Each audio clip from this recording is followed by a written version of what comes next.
Комесарот на Европската Унија за соседска политика и преговори за проширување, Јоханес Хан, во ексклузивното интервју за Радио Слободна Европа, меѓу другото оцени дека договорот од Пржино има иднина. Според него најважно е да се одржат избори кои ќе бидат прифатени од меѓународната заедница. На прашањето дали договорот од Пржино се уште има иднина и покрај протестите во Македонија, еврокомесарот Јоханес Хан изјави: It has.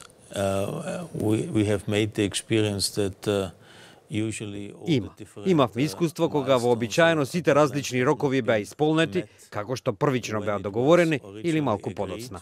Затоа, финалната битка е да има избори. Но јас мислам дека она што е важно е да се одржат избори кои ќе бидат прифатени од меѓународната заедница. Тоа значи дека мора да има чист избирачки список, мора изборите да бидат без заплашување кандидати, партии и лица. Тоа е она што е важно во моментов, рече Хан. Еврокомесарот Хан изјави дека е исто така важно да се зачува евроатлантската перспектива и оти во моментов изгледа дека различните политички партии се способни да постигнат согласно сами. Европската Унија, како што рече, е подготвена да го олесни тоа. Тој во врска со можноста поради мигрантската криза да нема проширување на Европската Унија до можеби 2029 година изјави: Well, I would say the current refugee or migration flow. Јас би рекол дека сегашниот бегалски или мигрантски бранд е нешто што не погодува сега.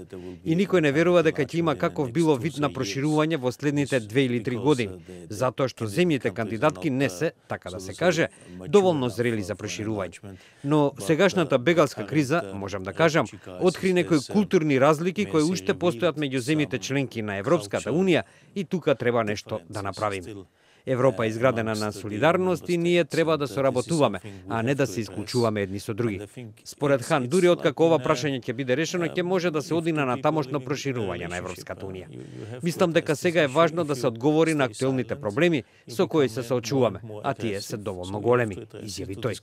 Запрашан за најавите дека Турција ќе добија визна либерализација до крајот на јуни годинава, како концесија на договорот за запирање на мигрантскиот бран, и дали тоа ќе се однесува и на другите земји кои го сакаат тоа, како Косово, Грузија и Украина, еврокомесарот Јоханес Хан за Радио Слободна Европа рече: Well, we have to be clear from European Commission point of view. Па мора да бидеме јасни. Од гледна точка на Европската комисија, ние сите ги третираме подеднакво.